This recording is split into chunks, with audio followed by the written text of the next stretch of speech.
Hey everybody, welcome back to our podcast. This is Murder with My Husband. I'm Payton Moreland. And I'm Garrett Moreland. And he's the husband. And I'm the husband. Well, if you are watching on YouTube, you know that we definitely look different because we are in a different studio because we are visiting family for the holidays. But it's the holidays and we are still here. Yeah, we are. We're here. We would never let you down. We would never leave you guys. All right, you guys. So we did just want to remind everyone about our Patreon. There are bonus episodes on there. It's also just a great way to support the show. So you can just find us on there at patreon.com/murderwithmyhusband.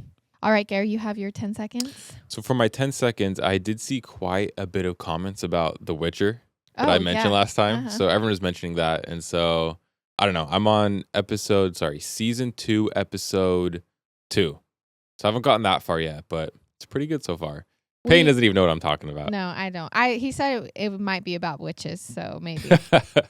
Exactly. We're still kind of watching The Walking Dead. I know. We kind of stopped a little bit. But I won't lie. I did start One Tree Hill because I've never seen it. And Garrett's kind of been tuning in with me on that. So we're all in on the drama. I won't admit that. Also, like Peyton said, we are not at our studio right now. We're in California visiting some family. For the holidays. So happy holidays, everybody. Yeah, happy holidays. We're excited. Yeah, we're actually super excited. excited. This time of year. I know we do like this time of year. We didn't put any lights up on our house. No. We should have put a big Grinch up. Yeah, but I did actually want to say, I know this time of year can be lonely for some people. So if that's the case, we're here with you. We're listening with you. We're talking to you. And we just want to let you know that we're here and we love you guys. All right. So our case today was actually suggested by Wallace. So thank you, Wallace, for sending this in. Our case sources are oxygen.com. It's actually like a snapped episode on this. Was really good. Findagrave.com and legacy.com. So every week on Murder with My Husband, I sit here and tell Garrett and you guys horrific and brutal stories of true crime. And oftentimes these cases are the usual story. The husband who murdered his wife and faked grief. The boyfriend who showed all of the red flags until he finally killed his girlfriend. The friends who decided in their teenager brains that the only way to exact revenge would be murder. All of these are stories with motive, if you will. Motive that really doesn't make sense, but at least we have the one answer we are all here for. Why do people do these awful things? But there are cases out there where the reason for murder isn't money or revenge or freedom or bitterness. The thought much darker, scarier, and unnerving. Because if the motive for murder isn't personal, then that means someone is killing for fun or excitement or enjoyment, which we can't even fathom. There is no why with those. And if that's the case, then any of us could be the target. Because if the victim of a crime is at random, then we are all in danger of evil human beings. And today we are going to discuss a case that entails just that. Random, thoughtless murder that terrorized a city, leaving everyone wondering who was next. This is exactly why I hate it. Exactly. So this case takes place in Fort Smith, Arkansas, which is a sleepy town that sits alongside the Arkansas River, which I didn't even know there was an Arkansas River. Fort Smith is in the western part of Arkansas and actually borders Oklahoma with a population of under 90,000. Although it's the second largest town in Arkansas, it still has a small town feel according to locals. Okay. And back in the 90s, everything I just mentioned was even more. Fort Smith was smaller, slower, and safer. That was until April 10th, 1993. 89-year-old Lily Jones lives alone in her nice small house in Fort Smith. And yes, I did say 89 years old. The day has turned to night. Sun has gone down as Lily gets ready for bed. Lily was actually legally blind at this point, but she was able to make it living on her own with help from like friends and neighbors. They would come over, they would help her with groceries, all of that kind of stuff. So as Lily sits in her home, she hears a knock at her front door. So she makes her way to the door, but remember, she can't see much, and she is 89 years old. A man's voice comes from the outside of her door as she cracks it open, and he says that he needs to use her phone.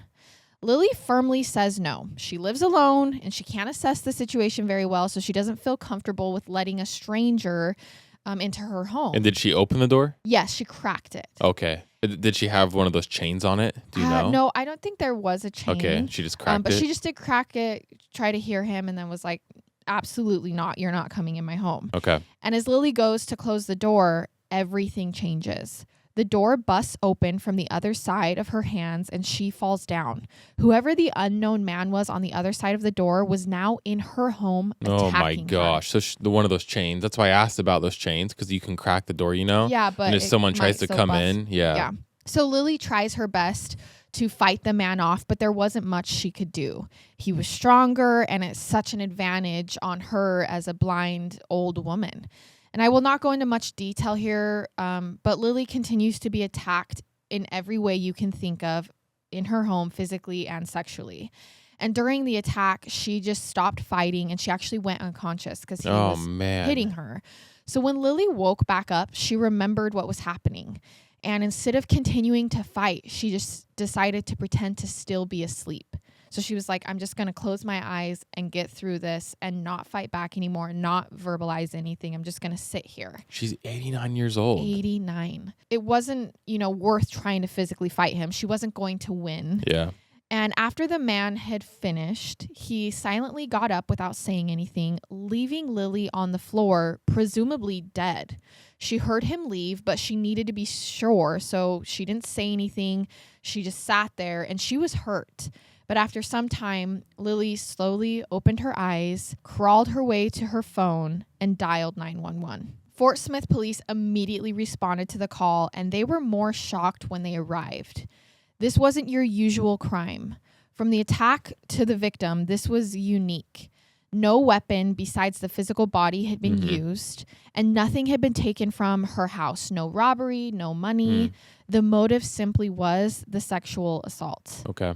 So once again, police immediately know they are looking for a very narrow set of criminals. Rape of an elderly woman is a specific type of criminal. It's not very common. Yeah.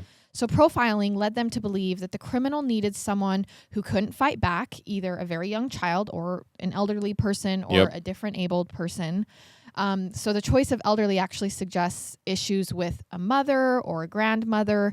Now, these are just profiles, not factual evidence. And there are many people who have similar childhoods and never go on to kill. So please don't think that's what we are saying. This is just what police are profiling. And he also left her alive, right? And it didn't seem like he tried to kill her. Right. Well, I mean, he beat her. He choked her. Oh. Yes. Okay. I didn't get that part. Right. I didn't go into very much detail. But no, it was a brutal, brutal attack. And Lily actually feels like he thought she was dead when he left. Okay. So that's what she says. So she thinks he was trying to kill her. Yes. Okay. And she just faked dead. Got it. So despite the brutal physical attack, Lily survives, most likely due to her quick thinking of remaining still and faking dead. The attacker believed her to be dead and left. So semen was actually found at the scene, but this is the early 90s, and only one laboratory at this time in the whole United States actually had the ability to test DNA. So Payton and I actually, not really off topic, but we were just talking about how we'd love to get to a point where we could help test DNA, backlogged DNA, whether that's rape kits or just unsolved cases. I think that would be awesome. And I actually see that in our near future. Off topic, hopefully. But I just thought I'd say that because you just brought it up. We were just talking about it because there is such a backlog. And it's like, if we have the ability to test now, why aren't we, right? Exactly. Well, we aren't because of the lack of resources. Yeah. So hopefully we can help out with that. But the only lab that actually was testing DNA at this point was the FBI lab. And I thought that was so interesting. I've never heard of like a timeline of there was only one lab that could test DNA in the United States. And on top of that, for this lab at this time, you actually had to send in a suspect's DNA with the sample DNA to compare it to. And it wasn't like today where you can just get the profile and enter it into CODIS. CODIS didn't exist. Not to mention, all of this took like at least a year. And so just the chance of even testing the semen was a long shot. No fingerprints were found at the crime scene either. And Lily could not obviously give a physical description other than the fact that the man had wore gloves. And so that's why there were no fingerprints at the scene. And also she said that the man seemed familiar, but she couldn't place it. She's like, just the voice, the way he felt, it seemed familiar, but I can't exactly place where I feel like I know him from. And like you mentioned earlier, you said it's a small town. Right. But not a small town. But not a small town. It has the small town feel in the 90s, but it's not a small town. And the fact that he seemed familiar to Lily led police to believe that maybe the attacker lived nearby and she had come across him before or something. But this was a small town. Like, how could this even happen? How could a local, how could someone she knew do this? So when word spreads that 89-year-old Lily Jones had been attacked and police believe it's a local, panic begins to spread through the town. But despite the hype, no further clues are found. With no fingerprints, physical identification, or evidence, like, police are really stuck. What are they going to do? They didn't have any of that? No, none of it. I mean, they couldn't have a physical identification from her. Okay. And there was just no evidence left at the scene besides the semen that they can't text. Though? No, he was wearing gloves. Oh, that's right. Yeah. So 2 months go by with no movement on the case. But the lead they would soon get was not the one they were hoping for. In June, 58-year-old Juanita Wofford raised worry at her local church when she didn't show up for Sunday prayer circle. She was a regular, dedicated, and consistent. Not to mention she had never married and lived alone. So Pastor Jay Wells immediately sent 2 people over to Juanita's house to make sure that everything was okay. I mean, she's not old per se, but she's getting older. She lives alone. Like, he's a little worried. But when the 2 guys that he sent returned to the church with news that Juanita's door looked like it had been broken down, and when they went to walk in, a stench that was so bad kept them out, Pastor Wells decided to call authorities. Fort Smith police responds to the call, and when they come upon Juanita's home, they know the smell. It's a smell that every officer knows. Police walk through the door frame and discover that the door had literally been kicked in. It was hanging from the hinges. Shards of woods were laying on the ground all around the door. That's how hard it had been kicked down. Like, the door's obliterated, basically. Yeah. A trail of blood led from the living room back to Juanita's bedroom. And when I say a trail, I mean a dragging trail, not like blood drops. I mean like a path of dragging blood leading from the living room to the bedroom. Insane. And also, when I say blood, I mean like a lot of blood, like a large pool of blood that just like doesn't end, like a river of blood through the house. The crime scene footage walkthrough of this house is graphic, to say the least. I saw the pictures, and I can literally say that out of all the cases that we have covered and the crime scene photos that I have researched, I have never seen the amount of blood from a crime scene that I saw at this house. Yes. It looked like a slaughterhouse. Like, there was just blood everywhere. Holy crap. A large piece of wood from the door frame had been ripped off and was found in the living room with blood on it, as if someone had been stabbed with it. Okay. And when police made their way to the bedroom, they discovered Juanita dead on her bed. I don't want, like, once again, I don't want to go into gruesome details. Yeah. It's not something, unless absolutely necessary, that we do on this podcast out of respect for the victims, but you can easily find information online if needs be, if that's something you need to see. Juanita was undressed, and to put it frankly, the scene of the bedroom was so horrid that all of the detectives and authorities who were there that day can easily say that it was hands down one of the most graphic, violent, and stomach-turning homicide scenes they had ever seen. I guess I'm just trying to rack my brain on how or why, like, or how it was so graphic. Right. Well, like, was she stabbed a bunch? Like, what exactly made it so graphic? I know we're not going to go into too much detail, but everything. Stabbed, choked, beaten. Her face was unrecognizable. She was obviously undressed. So completely different than the other murder, or not even murder, than the other attack. Just, it wasn't necessarily different because that one was also brutal. This is just like to the next level. Like, it was 50% to now 100%. Like, it's just elevated so much. Juanita not only had defense wounds on her hands, but there was actually some oddities found at the crime scene besides the amount of blood. There were handprints above the bed in blood, and someone had urinated on the wall and headboard at the crime scene. And when I mean urinated, like on purpose all over the place. Not just like relieving themselves, like it had been on purpose and like sprayed everywhere. Oh my gosh. Urination at a homicide investigation is weird. And behavior analysis actually suggests two things for urination like this. The first is that urine can be a form of degradation on the crime scene itself. Okay. Like a last attack on the victim, a last punch to the victim. Or two, it's a sexual preference that would suggest humiliation is a way for the attacker to get off. Yes. So I've actually heard of this, that like urination can be used in sexual settings.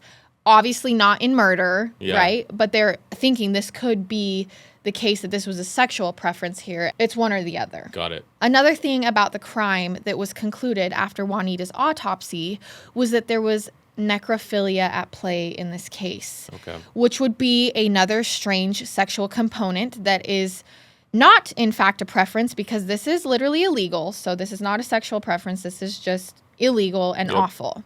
According to criminal psychologists, necrophilia is a covert behavior that people don't widely publicize or would be as willing to share as other sexual behaviors, illegal or not. Statistically, necrophiliacs showcase low self-esteem in which they can get over if the person that they are raping can't respond, fight back, or say no. It means that someone's not denying them. Someone's not putting them down. So is necrophilia then, do they have to be dead? Yes. Or can it be someone that's unconscious?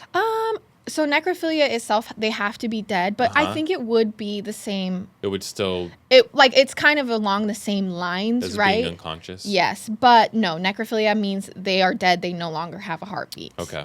So on the wall above the couch at the crime scene was an imprint of a shoe in blood that was parallel to the floor. So like, it's not just like, it's like parallel to the floor, like someone's literally floating and standing sideways. Like almost like he put his shoe up there. Right. Like he stuck his shoe up there. Yes. So this position is obviously odd, and it wouldn't make sense unless maybe the attacker had needed the leverage while attacking. Oh my god! Like that's how crazy things had got. Yeah. He was upside down. Like that's how violent and brutal this attack had got.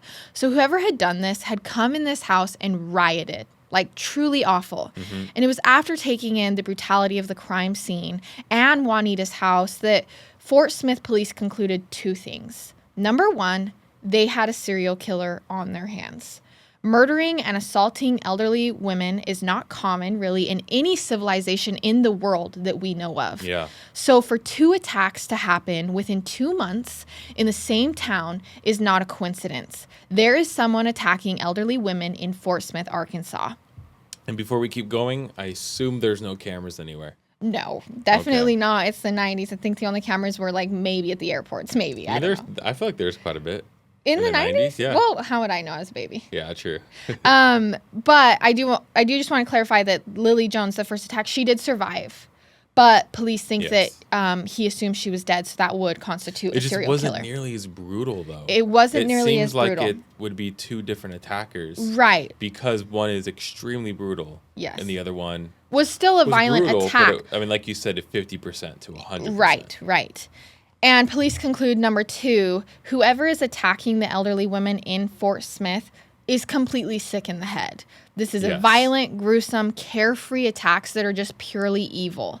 Police are unsure how to proceed with the known monster lurking among them. And when police are comparing the two crimes, it's obvious that the killer is escalating, right? You just said that. Yep. He has to one-up his own crime to receive the same hit that he had before. And we actually, have been taught this by experts, is that sometimes when someone is killing for fun, it's not for those motives that we were talking about earlier. They're doing it because they get a sense of adrenaline or a dopamine release like drug users would.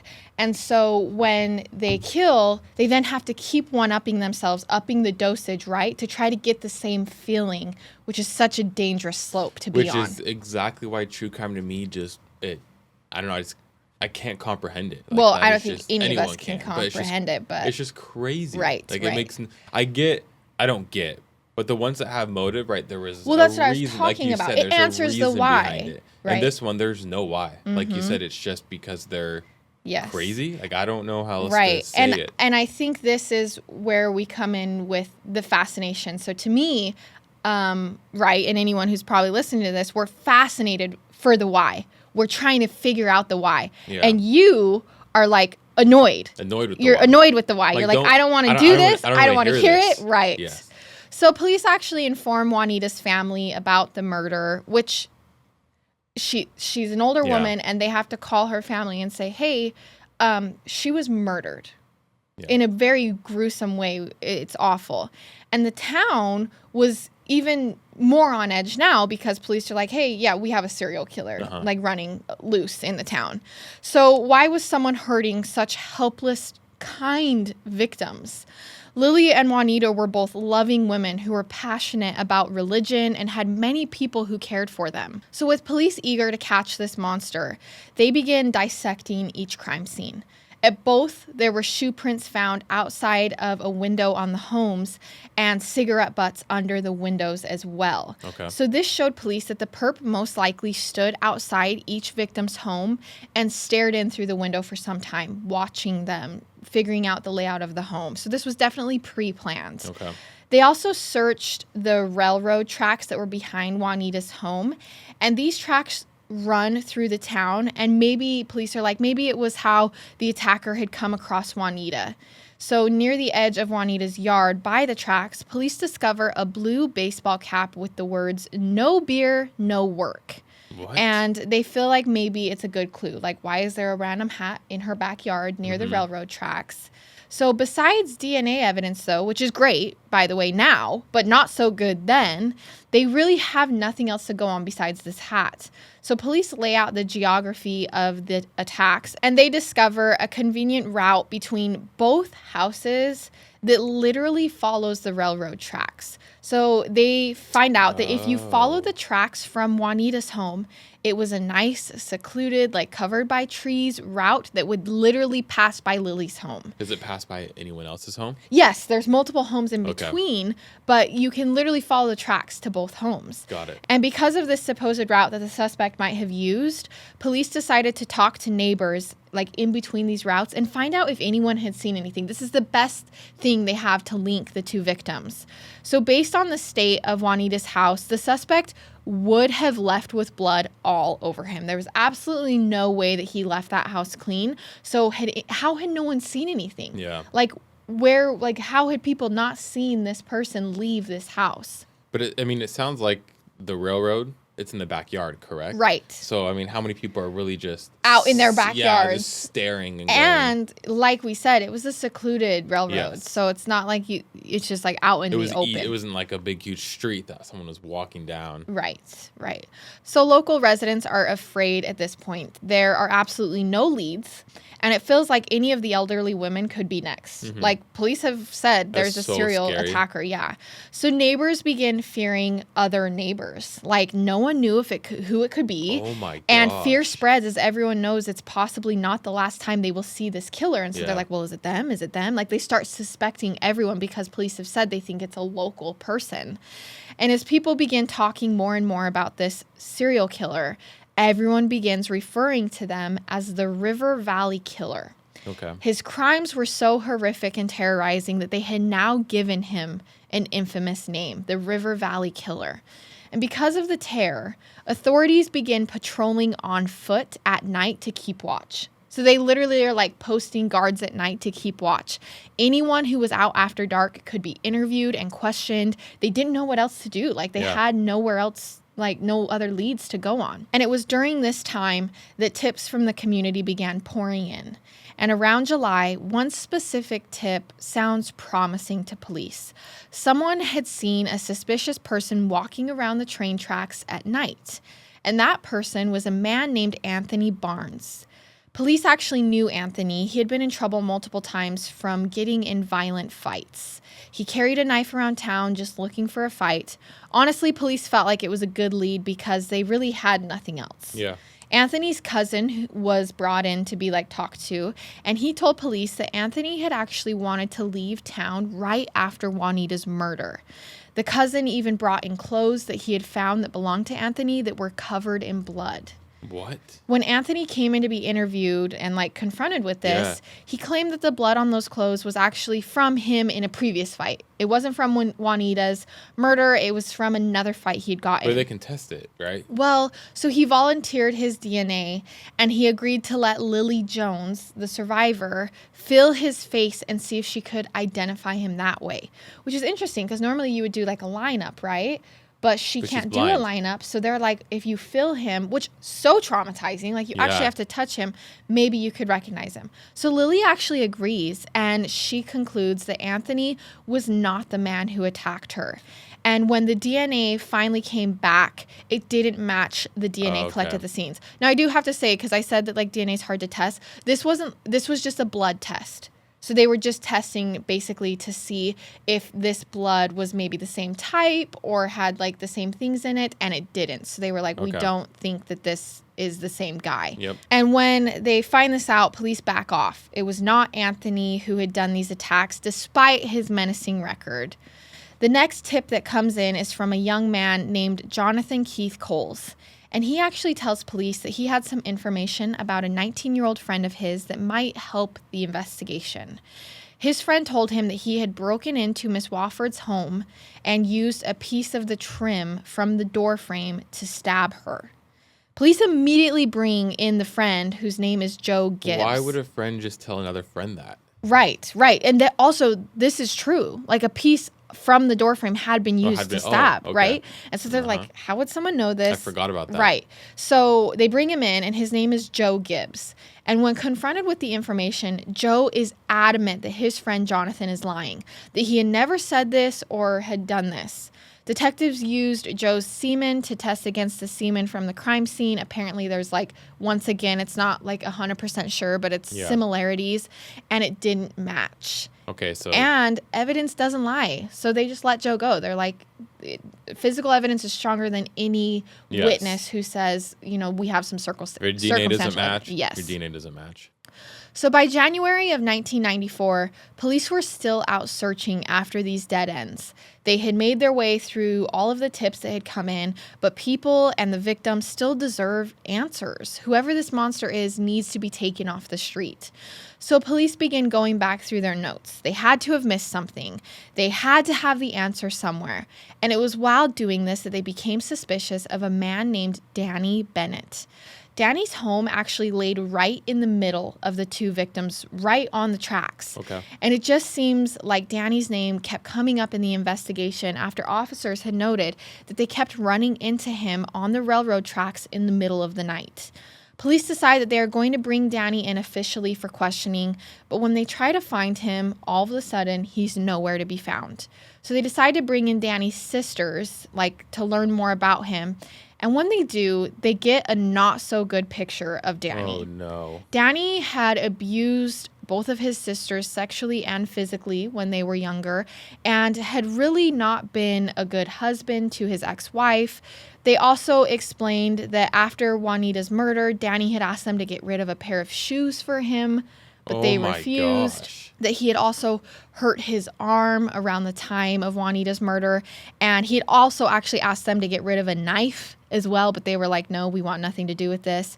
They told police that he was interested in older women, and they believe that he really had something to do with these attacks. Then police decide to show them the hat that they had found on the railroad tracks. So, like, maybe if this is Danny's, his sisters can identify it.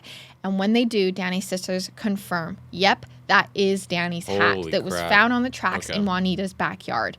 So after police hear all of this, they really believe, like, they have their suspect, right? Although they can't find him, the things they were learning from other people were helping. They decided to bring in Danny's ex-wife, and she told them that Danny had actually abused her the whole time they had been together, and at one point, he had attached jumper cables to her breasts and shocked her while urinating on her. No freaking way. Yeah. Police are shocked. No one knew about the urination. Was this never reported? Like... No, she didn't report it. But, Holy crap. But no one had reported about the urination at Juanita's murder. And now all of a sudden, Danny's ex-wife is like, yeah, he urinated on me at one point. And they're like, okay, They need to find Danny Bennett. Oh my God. This has to be the person. This is insane. So finally, in the middle of January, police locate Danny and they bring him in for questioning, confronting him with everything they knew. He denies. But police had a lot of circumstantial evidence. Danny failed a polygraph and police decide to search his house. In Danny's house, they find a small dagger-like knife. But the bigger thing they find is strange, to say the least. In Danny's home, he had been collecting his own urine in 2-liter bottles all over the house. Like bottles full of urine just everywhere in his house. Oh my gosh. Yeah, it's pretty easy to say that police are confident with Danny. No way. They now just need a confession or DNA comparison. So police decide to re-interview Danny once again for the second time. Maybe they can find something else out. And unexpectedly, during this taped interview, Danny Bennett tells police, fine, it was me. I attacked Lily Jones. He explains everything, a full detailed confession that matches her exact description of that night. He said he went up to the door and knocked, she answered, and when she wouldn't let him in, he forced his way in and attacked her. After this, he then confesses to Juanita's murder, describing the scene and even saying at some point that he had put his foot on the wall to hold her down, and he had actually stepped in blood before that, so he noticed that it left a print on the wall. It makes sense, but why would he just confess? Right. And this detail of the footprint being perpendicular above the couch was never on the news. It's an open and shut case, right? Right. Police are like, we have our guy. Yep. He knew this detail. No one knew about this. This is obvious. So Danny Bennett was arrested and charged with the attacks. About a year later, in 1995, a long year of the community and families waiting for justice, just months before Danny is set to appear in court, something happens that turns this case on its head. You got to be kidding me. I mean, right. No way. The police get a call that an elderly woman, 74-year-old Ruth Henderson, had been found dead in her home. But this wasn't your typical older person death. They tell detectives they need to get out to the scene now. When detectives arrive, the first thing they notice is the door frame of the front door kicked in and demolished. Pools of blood lay random throughout the house, and when they make their way to the bedroom, Ruth's body was on the bed, like indicative of a sexual assault. She had been stabbed. She had too many stab wounds to count. The scene looked almost identical to Juanita's. The only thing missing was the urine. Detectives just look at each other in horror. Like, what the heck is going on right now? It's just a couple of months. No way. Right. In just a couple of months, the River Valley killer was set to appear in court. Or was he? So my guess is that there was another person with him. Right. So that's literally police. They're like, who had done this? Is this a copycat? Did he have like an accomplice? Like, what's going on? Police immediately call the jail just to make sure like Danny Bennett is still locked up. They're like, well, maybe he got out. Like, maybe we don't know something. But he was in jail. So what do they do now? After closing the crime scene and notifying Ruth's family about the murder, police decide to sit down and look at the situation they are in. They conclude that the only thing they can do is re-examine Danny's case while simultaneously working Ruth's homicide. They needed to be 110% sure that Danny Bennett had attacked Lily and killed Juanita. I guess I'm confused, though, because they found his hat there. Right. I mean, I know he confessed, but he could have lied. But they found his hat there. Mm-hmm. Did they test any DNA? I can't remember. They didn't test any DNA. Okay. And, well, because number one, it's hard. And also, number two, urination DNA like degrades really fast. So by the time they had found him, there was nothing to test against for that. It would take years, and so they hadn't done that yet. And it's while reviewing Danny's case that one detective notices an inconsistency. Police had really sealed the coffin when Danny Bennett had confessed to the bloody shoe print had ended up on the wall, right? Like how it had ended up there. Because there was no way anybody but the killer would know that detail. But when re-listening and rereading the transcripts of all the interviews with Danny, a detective had noticed that in one of the first interviews, Danny is asked how he made the bloody shoe print on the wall above the couch in one of the first interviews. Okay. And Danny responded, "What shoe print?" And then the cop went on to explain there was a shoe print above the couch. Like, how did that happen? And he's like, I had nothing to do with this. And then, only till later in his final interview, confessed to leaving the bloody shoe print on the wall above the couch, stunning those detectives. Like, how did he know about this? But a detective had told him about it earlier. Okay. So their strongest piece of evidence against Danny Bennett had just crumbled like in a matter of minutes. Couple that with the fact that the River Valley killer might have just struck again. This is not good. This does not look good. So doubt really begins to set in, not just with the police department, but with the prosecution as well. Who would want to prosecute this case now? The DNA results finally come back in the case after some time, but they're inconclusive. They really had no direct evidence of his guilt, especially now that this confession appears to be false. We know false confessions happen all the time, and for some reason, people who make false confessions don't always try to fix them either. The reasons for which could be all over the place. But the problem with this is that, number one, someone innocent could be sitting in prison for something they didn't do, whether they confess to it or not. And number two, the real criminal is still out there hurting other people, and police have stopped their effort to find them if they believe the real criminal is behind bars. So the detectives decide to write an explanation letter to the judge and ask for the charges to be dropped against Danny Bennett. Okay. That there was now doubt in this case and they wouldn't feel comfortable moving forward with it. And luckily the judge accepts and they drop the charges. So now police really could relook at everything and try to get it right this time. Even if that means they end up rearresting Danny in the end because he was actually the right one. They just want to make sure, like they want to start from scratch. They want to make sure. It just seems like there's no way he's the right one if while he was in jail, the exact same thing happened. Right. It just seems like that's not possible. Right. So when Danny was released, the public was outraged. And it didn't help that years started to go by without any clues in any of the attacks. So they release Danny, they keep working the cases, and they find nothing. And eventually, 5 years go by without any more clues or any more attacks in the area. Locals are hoping that the perpetrator had moved on, and police are hoping for some new evidence. But in May of 2000, another horrific attack hits the River Valley. Holy crap. So now it's been 7 years since the first killing. Since the first attack. Yes, correct. From 93 to 2000. Right. But this attack was a young 16-year-old girl who was in her home alone when a man who is a friend of the family knocked on the door. She let him in, and he made his way to the kitchen and came back with a knife. He had, begun stabbing her and assaulting her sexually. As she tries her best to fight back, something happens. Oh my God. Her parents come home in the middle of the attack. Way. They walk into their kitchen and see the man on top of their daughter stabbing her to death. They pull him off. 911 is called. Their young daughter needs an ambulance fast. Yep. Meanwhile, the dad is wrestling with the attacker, fighting him. And the dad eventually, he was carrying a pistol. He tries to fire at the attacker twice, but he misses both shots. And so he eventually just begins hitting the attacker with the butt of the gun. Yep. And in the middle of doing so, police walk in, like they've made it to the house.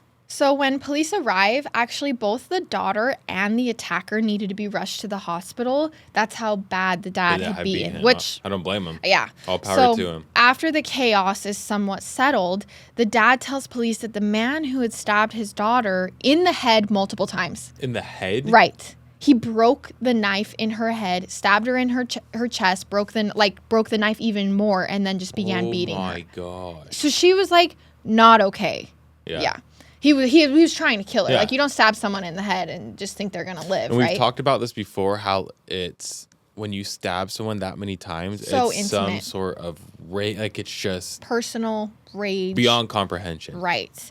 So he had stabbed her in the head multiple times, and the dad says this was their neighbor, Charles Ray Vine. Oh my gosh. And he had no idea why any of this happened. He said, I like our neighbor. He's helped me clean my car, clean my garage. He's been at my house multiple times. I have no idea what has happened. While local police are walking through the scene, they can't help but feel the eerie similarity between the house and the other brutal houses that they had been walking through for basically the past 7 years. But this victim was 16. I mean, she had been drugged. There was blood everywhere. This is so far off base. Like, every other woman had been over 50, and now they have a 16-year-old girl. So why couldn't police shake the feeling that these cases were somehow connected? Yeah. The detectives decide to make their way to the hospital to collect Charles' DNA to compare to the other cases. Luckily for them, DNA had progressed so much in the past 7 years. So what does it hurt to try? Like, they're like, we might as well. We have nothing to lose. Yeah. So while waiting for the testing results to come back, police begin learning all they can about Charles Ray Vine, because either way, he had still just attempted to murder a 16-year-old girl. Yep. Charles had grown up in the valley and was raised in a mortuary that his dad ran. So a morgue. Okay. He was raised in a morgue. Which, nothing wrong with that. Nothing wrong with that, except for the fact that the last cases had necrophilia. I just remembered that as I was saying there's nothing wrong with that. A morgue. Yeah. So, which there isn't, but I'm just saying. Yes. Yeah. So Charles had been married and had 2 sons, but he was divorced now. He was a low-key country guy. He had a lot of friends. He had a good reputation. He was known around town. Even police knew who he was. But Charles' close friends actually tell police that the only time Charles would get a little scary is if he was drunk, that he would kind of pick fights. He would turn aggressive. And when the DNA comes back, it's true. Yep. Charles Ray Vine was the River Valley killer. His DNA matching every single crime scene. So what? So why now my question is not that as much, but Danny. Like, where does Danny come into play? Right. And police are thinking the same thing. Like, how could they have been so far off? And they actually ask Charles, they're like, so who's Danny? And he's like, who? Oh my! And they're like, no, Danny. Like, who's Danny? Like, did he help you? And they're like, he's like, I don't even know who that is. Yeah. So they're like, okay, well, they don't even know each other. So obviously, this is conclusive evidence. Like, DNA evidence doesn't lie. They have their killer. Charles is arrested and charged with murder and attempted murder. He actually couldn't be charged with Lily Jones's attack because of the one strange thing called the statute of limitations that I still don't understand to this day. Yeah. But whatever. Despite this, the prosecution decides to pursue the death penalty, and police begin interviewing him. But Charles and his attorney are like not talking. They're like, we're not going to interview. You already have the DNA evidence. We're just going to go to trial. Okay. And police are like, yeah, but we would like to know what happened for closure for the family and everything. They're like, well, fine, then let's talk about a plea deal. Obviously, that's what they're going to say. Yeah. And so they decide to go for a plea deal that would entail him confessing to every detail in order to avoid the death penalty. Okay. And the state agrees. They're like, we would rather get answers. Like, we'll figure I feel like this out. That's a pretty good deal. But as soon as the interview starts, it's recorded. Like, I watched pieces of it. Yep. Charles just started saying, I don't remember. They'd be like, well, were you drunk? I don't remember. Well, how did you break in? I don't remember. And this is not keeping up his end of the deal. Like, so deal's off. Right. And so police are like, listen, if you don't start giving us the answers, we will not keep up our end of the deal. So finally, after much back and forth with his attorney, Charles starts giving up the information. Okay. That he knew what he was going to do when he made his way to everyone's house. And that even with Lily, the first victim, he had known her his whole life because she went to church with his parents. That's insane. He knew Juanita because his friend lived next door, but he didn't remember urinating on the wall. So this is a big deal. So he goes into much further detail, which we're not going to cover because we don't need to hear every single gruesome detail of the case. We've already discussed what happened. But he does say, they're like, okay, and what about the urine at Juanita's house? And he's like, what? And they're like, the urine. Now I know. It just clicked in my head. No way. And he's like, I don't know what you're talking about. I didn't urinate on the wall. You gotta be kidding me. And they're like, okay. So police are like, had Danny Bennett entered the house before police had gotten there? Because it had been days. She had been sitting there for days. And urinated on the wall and left his hat by the tracks, we will never know. Danny's like, nope, absolutely. I had nothing to do with this. And he's embarrassed. Right. And the DNA, it degrades. So there's no chance for us to test it. But how would he have known all those details about the crime scene. And that's why he confessed. He probably was just like, yeah, I did my it. DNA's there. I have to confess. Right. Yep. And his whole, everyone who knew him was like, oh, he likes older women and he has this thing with urination. Yep. And then the behavior analysis were like, oh, well, urination is a form of humiliation. Like, so he wouldn't want to confess to it, but he would have known that she had been stabbed with the wood. So police are like, has to be how he was so connected to the case. He came upon it and he's a little twisted in the head and he went in there and he checked out that crime scene. Oh my gosh. Right. But we'll never know. Yeah. But that's what everyone's assuming, including me. Police interview past girlfriends of Charles, and all of them claim that during sex, Charles would demand that they would lay there and not move, not talk, just lay there. Okay. Almost like they were dead. And like we were talking about earlier, he did grow up around dead people at the morgue, which kind of makes you wonder when he figured out that he liked having sex with dead people. Like, at what point did this happen, and how many corpses had gone through his house, right? And when police confront him with this, he's like, nope, not talking. He's like, I'm not talking about this. They were like, when was the first time you had sex with a dead body? And he's like, I'm not talking about it. So obviously it was before these attacks. Charles Ray Vann was sentenced to 3 life sentences without the possibility of parole. And police knew for certain that they had caught the River Valley Killer, that he would no longer terrorize this community like he had been. In September of 2019, Charles died in prison at the age of 56. Oh, it's pretty young. Right. Wow. He just died. Juanita was very kind and would talk to anybody. She loved garage sales, and her family says if you met her, you would never forget her. That's how kind she was. Lily Jones actually lived to be 100 years old. Oh my gosh. Yeah, so she lived a long life after her attack.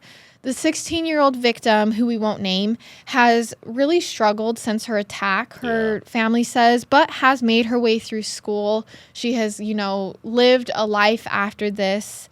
And Ruth was kind to everyone and took care of a lot of people. Everyone had amazing things to say about her.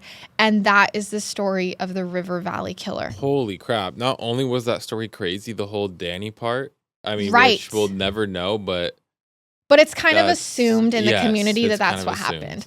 Especially... So he got out. He got out, right, I assume, he got out. He got out. And they were like... living life.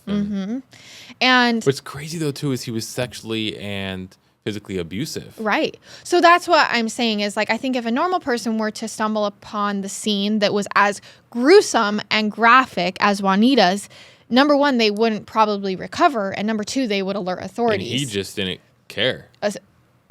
Allegedly. Yeah. Sorry. Allegedly. I can't say. Yeah, there's no, he's never been charged. Like, there's nothing there. But allegedly, he walked in and maybe used his sexual preference. Yes. And urinated all over the place. Because, they found pee bottles everywhere. Right. And he had urinated on past girlfriends and wives and Unless such. he was selling them to pass drug tests for other people, then I don't know why those would be there. Right, I don't either. And also the thing about Danny is that, remember he told a friend? That was how he even came on police why did he do that? He told a friend that he busted the door down. Oh, he was probably just trying to brag. Right. Huh? I think because he liked what had happened at that crime scene. When he went there, he liked it. That's exactly what happened. And so he tried to take credit for it. Yeah. And it was obvious that the door had been busted down. That's so it makes sense how he would know that, right? There's so many things. Interesting. Guess we'll never know, but And I'm actually super grateful that they caught the real killer, because Danny would have 100% gone to prison for this. And when police asked Charles about why a 16-year-old, he had only been with older women, why a 16-year-old, he had no answer. And if he hadn't have attacked her, he probably would have never got caught. Yeah, probably. Until DNA testing, probably until this year, you know what I mean? But he would have already been dead. Yep. So it's just crazy. It's a crazy story. All right, you guys, we just want to wish you guys a happy holidays. We hope all of you have an amazing week, and we will see you next week with another episode. I love it. And I hate it. Goodbye.